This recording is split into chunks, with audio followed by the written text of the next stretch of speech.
जब मेटल्स के साथ रिएक्ट करेंगे तो हाइड्रोजन गैस इवॉल्व होएगी, ठीक है। जब कार्बोनेट्स के साथ रिएक्ट कर रहे हैं CuCO3 + 2HCl, तब ये CuCl2 होगा, ठीक है। बैलेंस करके देख लेना, सही है, fine. So this is the reaction of, और इसकी जनरल रिएक्शन क्या होगी? इसकी जनरल रिएक्शन है मेटल कार्बोनेट्स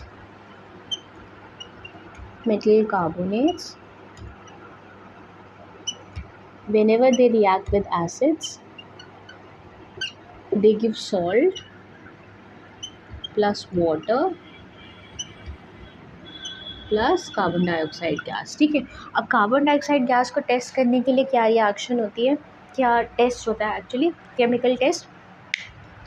लाइम वाटर, जो आपका लाइम वाटर होता है उसके थ्रू जब भी कार्बन डाइऑक्साइड गैस पास की जाती है, वो करेंगे कैसे? देखो, this is what is happening. आपके पास एक टेस्ट ट्यूब है, ठीक है। उस टेस्ट ट्यूब में आपने जो भी कार्बोनेट या मेटल कार्बोनेट लिया plus acid, so the fumes of carbon dioxide start coming out with the help of a connecting rod। आप एक दूसरी टेस्ट ट्यूब में, ऐसे होती है कनेक्टिंग रॉड, कनेक्टिंग पाइप, आप उसमें डालते हैं और आपने एक दूसरी टेस्ट ट्यूब में क्या ले रखा है? Lime water. लाइम वाटर जैसे नींबू का पानी होता है वो कलर होता है, नींबू का रस जैसे होता है।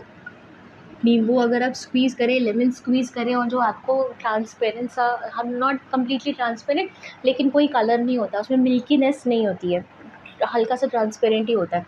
तो जब आप ये फ्यूम्स, जो कार्बन डाइऑक्साइड के फ्यूम्स हैं, जब इस कनेक्टिंग रॉड के थ्रू यहाँ पे आएंगे, लाइम वाटर में आएंगे, तो आप देखेंगे कि आपसे बुलबुल जैसे बुलबुले होते हैं ना, वैसे बन रहे हैं, ठीक है, बुलबुले बनते हैं और धीरे धीरे लाइम वाटर का कलर मिल्की होने लगता है।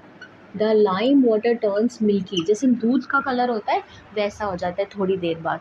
तो ये कन्फर्मेशन होता है, this test is confirmation for presence of carbon dioxide gas. इसका मतलब है कि जो गैस पास की है आपने लाइम वाटर में, वो कौन सी गैस है? It is carbon dioxide gas. So fine, तो what is the test for carbon dioxide gas? That it turns lime water milky, lime water milky. और थोड़ा ही इंट्रोड्यूस करना है कार्बन डाइऑक्साइड। अगर आप ज़्यादा इंट्रोड्यूस कर देंगे तो वो फिर से ट्रांसपेरेंट हो जाएगा, the milkiness disappears because of formation of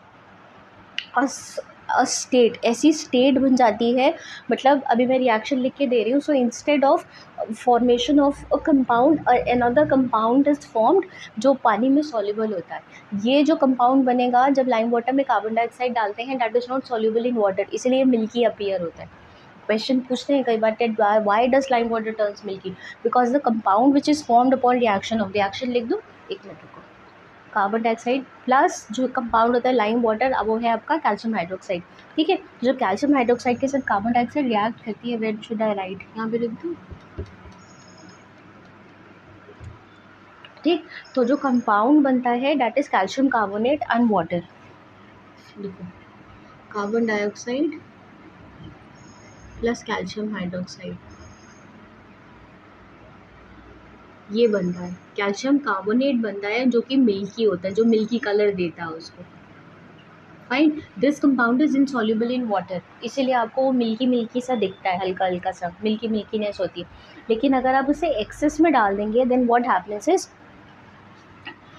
CaCO3 plus water plus, sorry, CaCO3 plus water, इसको अलग उससे मार्कर से लिख देती हूँ, तो थोड़ा सा प्लस Ca2, एक्सेस है। जब आप एक्सेस में कार्बन डाइऑक्साइड डालते हैं तो क्या बनता है? CaHCO3 whole twice, calcium bicarbonate बन जाता है, और ये पानी में सॉल्युबल है। तो ये जैसे ही बनेगा, ये जो भी सोल्यूशन होगा उसमें सॉल्युबल हो जाएगा और मिल्कीनेस डिसअपियर हो जाएगी, ठीक है। तो एक्सेस में नहीं डालनी है carbon dioxide, otherwise what will happen is कि जो आपका मिल्कीनेस है it will disappear. This is the reaction. Reaction बेटा थोड़ा, आई डोंट नो आपकी एनसीईआरटी बुक में है कि नहीं, but I am giving you this reaction as an extra, ताकि आपको थोड़ा सा आइडिया हो, ठीक है। जो रिस्पॉन्सिबल है मिल्कीनेस के लिए वो है कैल्शियम कार्बोनेट, ये बनता है, इसकी वजह से लाइम वाटर मिल्की हो जाता है, and this is lime water, इसको लाइम वाटर बोलते हैं,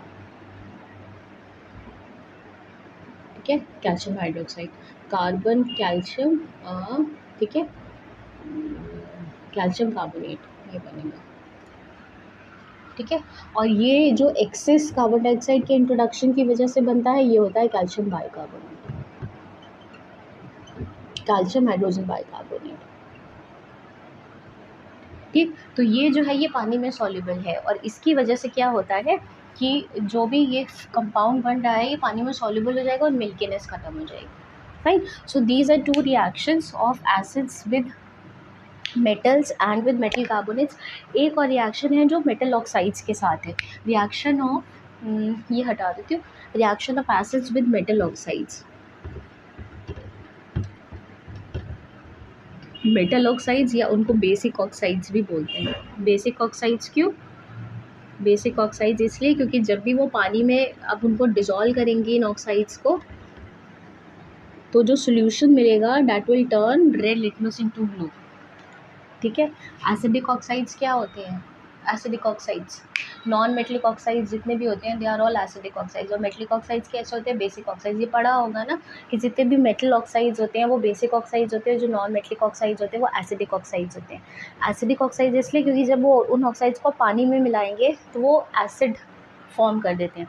और बेसिक ऑक्साइड्स इसलिए क्योंकि जब भी इनको आप पानी में मिलाएंगे तो they form basis and they turn red litmus into blue. I hope कि आप अवेयर हैं क्लास 10 एसिड ऑक्साइड्स और बेसिक ऑक्साइड्स क्या होते हैं। If not, right in the comment section. Video देखते देखते अगर समझ में नहीं आएगा कि एसिडिक ऑक्साइड्स बेसिक ऑक्साइड्स क्या होते हैं, या मेटेलिक ऑक्साइड्स को बेसिक ऑक्साइड्स और नॉन मेटेलिक ऑक्साइड्स को एसिडिक ऑक्साइड्स क्यों बोलते हैं, which on what basis are have they been classified as acidic and basic oxides, तो मेंशन कर दीजिएगा कमेंट सेक्शन में, I will explain it to you. ठीक है, तीसरा रिएक्शन है reaction of acids with metal oxides, reaction with metal oxides. ठीक है, अब इसका एग्जांपल आप ले लो, कॉपर ऑक्साइड है, it is a basic oxide plus HCl, CuCl2 plus H2। ठीक है, तो इसमें कोई गैस नहीं बनती है, इसमें बेसिकली आपका सॉल्ट बनेगा और वाटर बनेगा। ठीक है, calcium oxide plus HCl, CaCl2 plus water.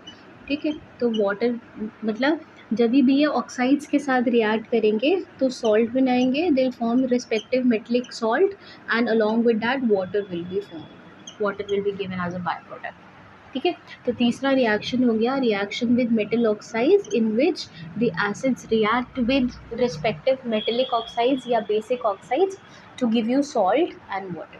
ठीक है, ये क्वेश्चन एक्चुअली इस क्वेश्चन में, इस चैप्टर में से क्वेश्चन इसी फॉर्म में आते हैं कि how do acids react with metal carbonates, या write the complete reaction of complete equation of reaction of an acid with a metal carbonate या विद मेटल्स या with metal oxides.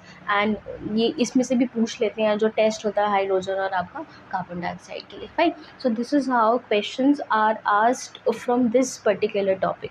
Okay, so I end with this. आपको chemical properties of acids पे I am leaving this video.